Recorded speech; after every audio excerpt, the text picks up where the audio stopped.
भारत के सबसे खतरनाक जंगल में छिपा एक ऐसा नाम जिसे सरकार दुश्मन बोलती है और आदिवासी हीरो। भारत के दिल में घने जंगल, संघर्ष से भरी जमीन और एक ऐसी कहानी जिसे सुनते ही कई लोग डरते हैं, कई गुस्सा करते हैं और कई हीरो की तरह याद करते हैं। उसका नाम है माडवी हिडमा। सरकार के लिए भारत के सबसे खतरनाक नक्सली कमांडर और कुछ आदिवासियों के लिए अपनी जमीन का रक्षक। लेकिन सच्चाई क्या है? क्या वह एक उग्रवादी है या एक आदिवासी नायक? आज हम खोलते हैं माडवी हिडमा की अनकही कहानी। छत्तीसगढ़ के सुकमा जिले के पुरवाती इलाके में जन्मा माडवी हिडमा एक साधारण मुरिया ट्राइब से था। यहाँ ना सड़कें थीं, ना अस्पताल, ना स्कूल। बचपन में ही उसने हिंसा देखी, गांव को भागते देखा और सुरक्षा बलों और नक्सलियों के बीच फंसे अपने लोगों का दर्द महसूस किया। कुछ कहते हैं उसने परिवार खोया, कुछ कहते हैं वह अन्याय से तंग आकर जंगल में चला गया, पर इतना तय है हिडमा का बचपन संघर्षों से भरा था।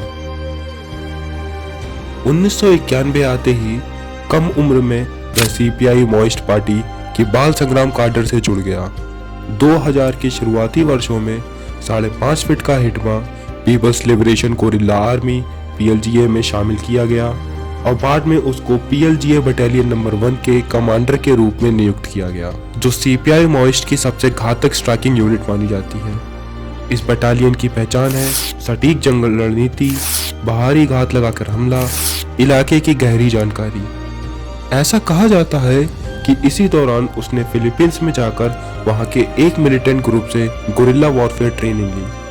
फिर आगे चलकर उसको पार्टी सेंट्रल कमेटी का यंगेस्ट मेंबर बनाया जाता है। वैसे तो कई हैं, लेकिन मैं आपको 3 सबसे खतरनाक वाले बताता हूँ। 6 अप्रैल 2010 को छत्तीसगढ़ के दांतेवाड़ा जिले के चेतनलार गांव के पास जब 85 CRPF ऑफिसर और लोकल पुलिसकर्मी एक एरिया डोमिनेशन एक्सरसाइज करके वापस बेस कैंप पे लौट रहे थे, तभी माओवादियों ने हमला कर दिया। इस हमले में CRPF के 76 जवान शहीद हुए और 8 माओवादी मारे गए। यह भारतीय सुरक्षा बलों पर माओवादियों का सबसे घातक हमला माना जाता है। ऐसे ही 25 मई 2013 को छत्तीसगढ़ के सुकमा डिस्ट्रिक्ट के झीराम घाटी में कांग्रेस के नेताओं के काफिले पर एक बड़ा हमला किया। इस हमले में कम से कम 27 लोगों की मौत हुई, जिनमें पूर्व राज्य मंत्री महेंद्र कर्मा और छत्तीसगढ़ कांग्रेस के चीफ नंद कुमार पटेल भी शामिल थे।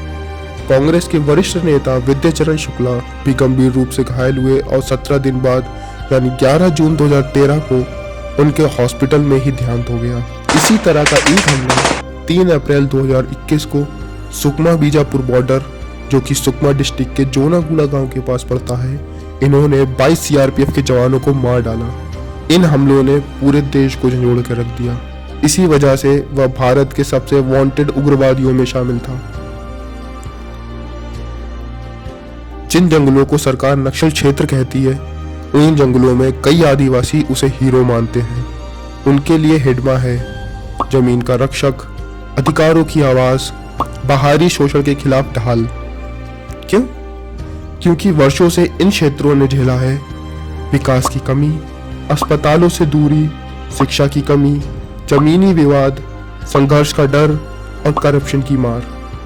इन हालातों में कई लोगों के लिए हिडमा वह इंसान है जो उनकी भाषा में उनकी समस्याओं के लिए लड़ता है।